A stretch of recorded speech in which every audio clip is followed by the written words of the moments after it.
अंतर्मन बोलता है, जीवन बोलता है। शिक्षक को करना क्या है, यह उनके अपने पूरे जीवन की तपस्या के माध्यम से उन्होंने हम सबके समक्ष रखा।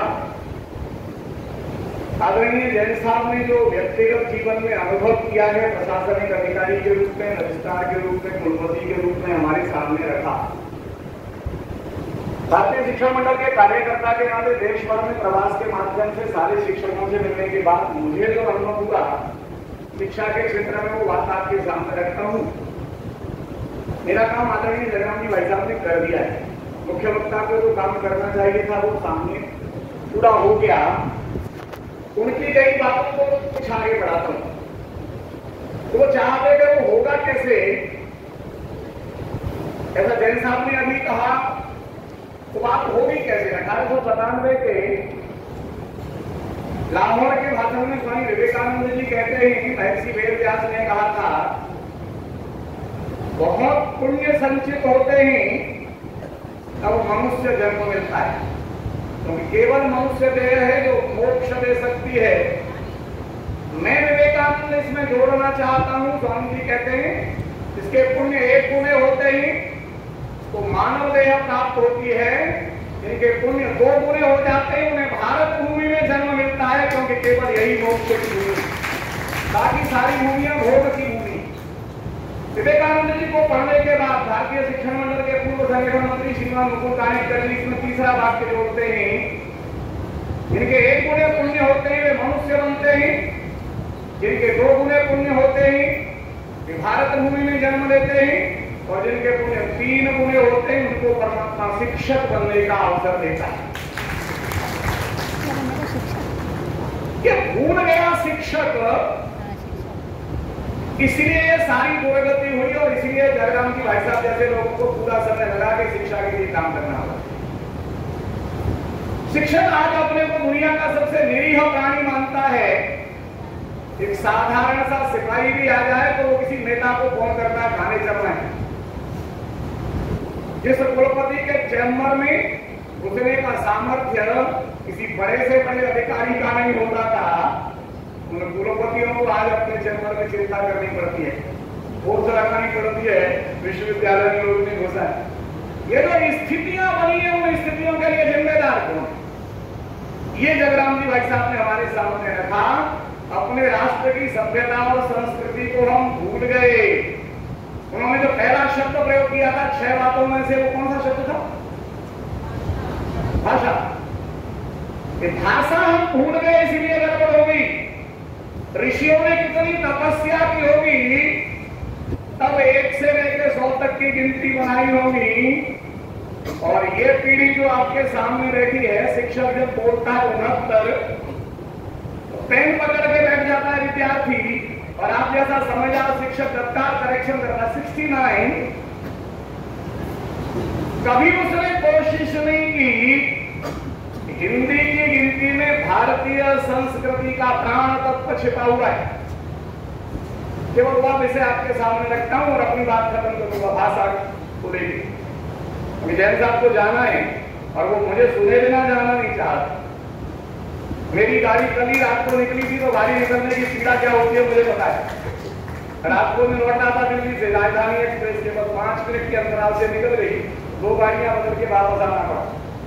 जैसा आप चिंता मत करो, गाड़ी मिलेगी। अब आप जरा गिनती और भारतीय अध्यात्म को देखिए। एक विषय बस रखता हूं ताकि आप बहुत समझदार हो। हिंदी की गिनती है 1 2 3 4 5 6 7 8 से लेकर 100 तक। ये 100 तक गिनती मतलब हमारे 100 वर्ष के जीवन के लिए प्रतिनिधि गिनती है। आज तक किसी विद्यालय में नहीं पढ़ाई गई। इसीलिए जयराम जी भाई साहब कह रहे हैं पढ़ाना क्या चाहिए।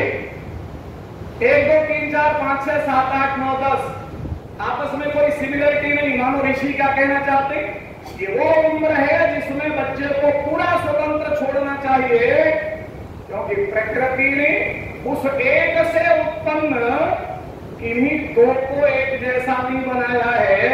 फिंगरप्रिंट तक समान नहीं होते तो उनको एक जैसी शिक्षा दुनिया में कौन दे सकता है? उनके लिए कौन सिलेबस तैयार कर सकता है? इसलिए वो स्वतंत्र छोड़ो, अपने ढंग से विकसित होने दो। पहुंचती है ऋषि रुक जाता है। 11 से 18 तक हर गिनती में रह, बिना बात नहीं डाला। ये अंग्रेजी नहीं थी जिसमें 21, 22, 23, 24, फिर 31, 34, ये नहीं है। बहुत तप लगा है ऋषियों का। तब जगराम जी भाई साहब ने पहला शब्द प्रयोग किया, भाषा। केवल इतना पर्याप्त नहीं है हिंदी अंग्रेजी। ऋषियों की उस साधना को देखिए, 11 से 18 तक रह सिखानी पड़ेगी उस बच्चे को।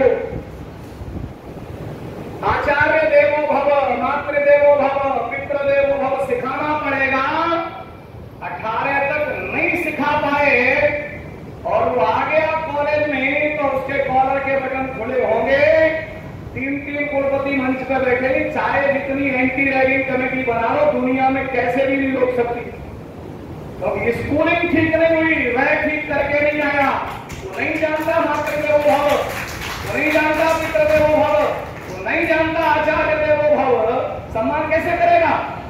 और तब बिना करे आ गया, झुकना नहीं सिखाया। जिस साष्टांग प्रणाम की बात की थी जगराम जी भाई साहब ने, उस बेचारे को अष्टांग पता नहीं है, तो क्या साष्टांग प्रणाम करेगा? सही है। और तब हिंदी गिनती में ऋषि कहता है, अपने आप एक शब्द आ जाता है, ईश। ईश मतलब स्वामी।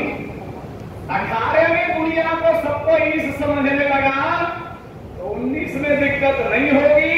पर 18 पार हो गया, इंटर पास कर आया, तो स्वयं को ईश समझता है। और फिर ये ईश गिनती में बहुत लंबा चलता है। उसके बूते की बात नहीं, 48 तक ईश है हर हिंदी गिनती में, 48 तक।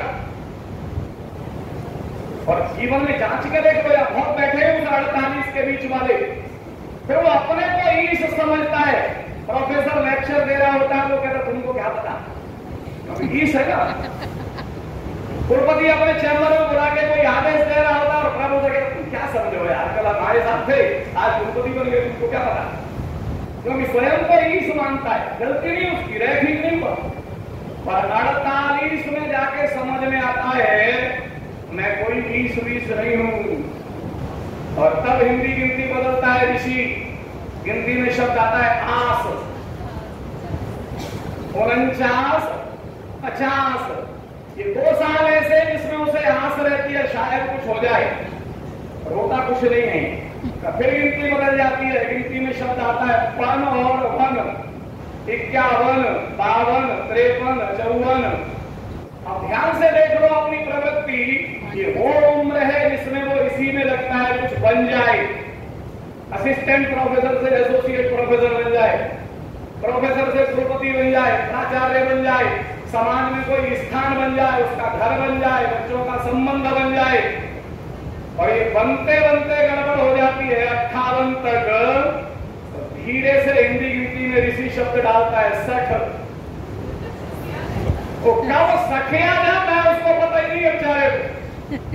बच्चे पूछते तुमने किया क्या पापा, मम्मी तुम खाए में लगे नहीं।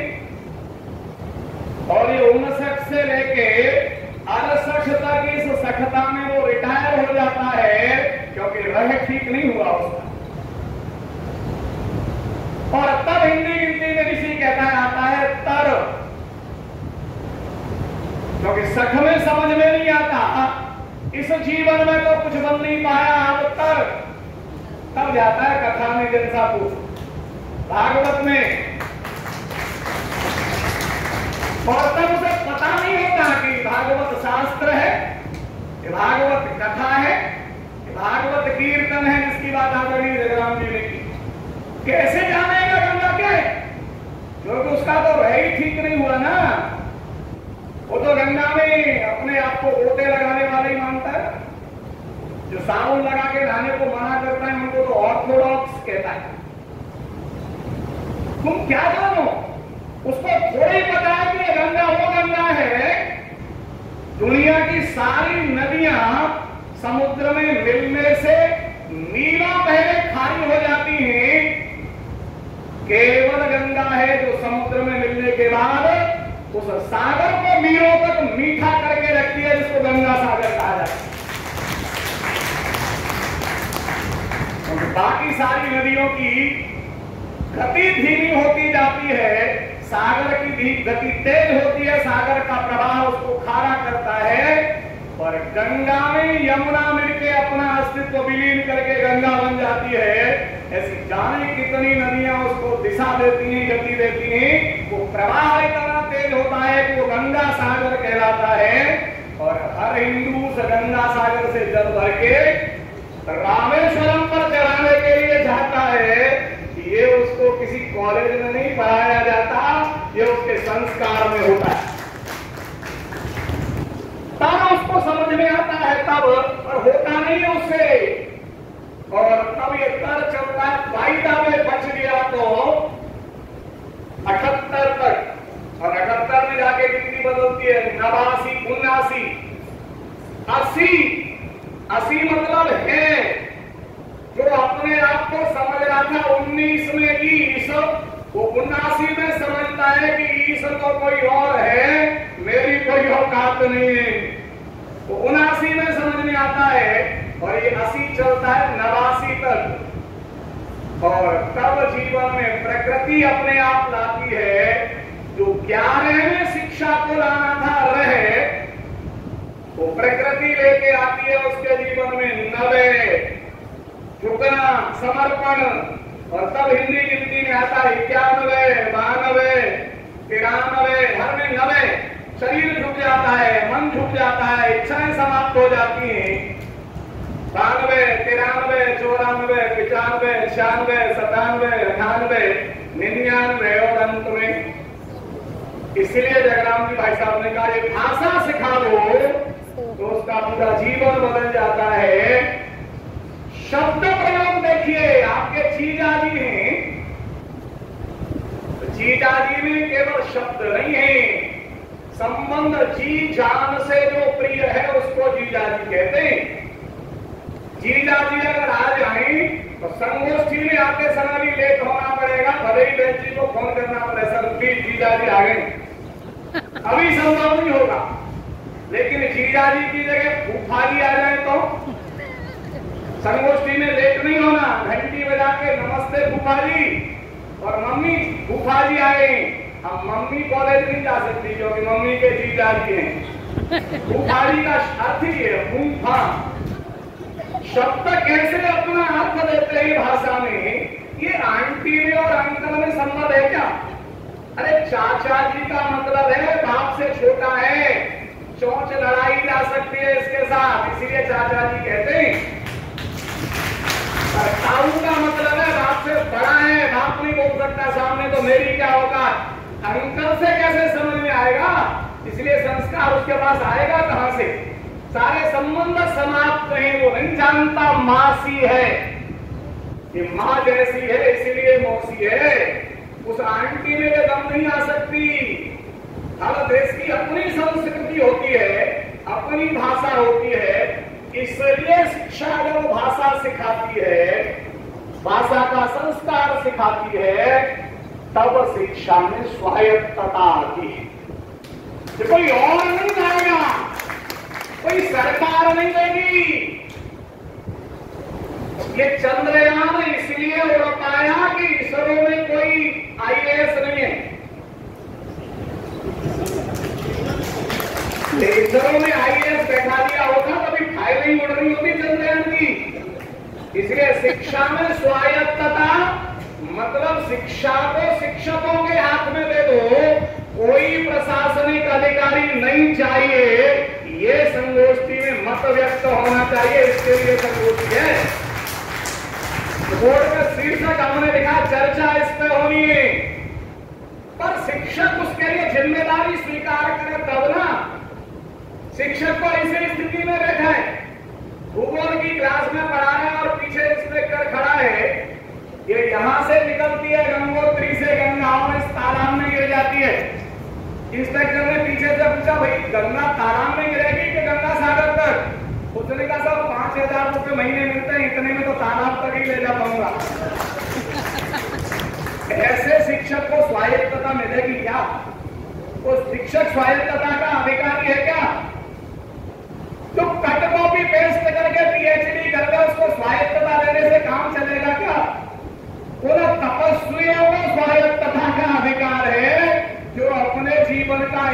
क्षण गला के भारत माता के लिए जीते हैं, ऐसे तपस्वियों का सम्मेलन है संगोष्ठी।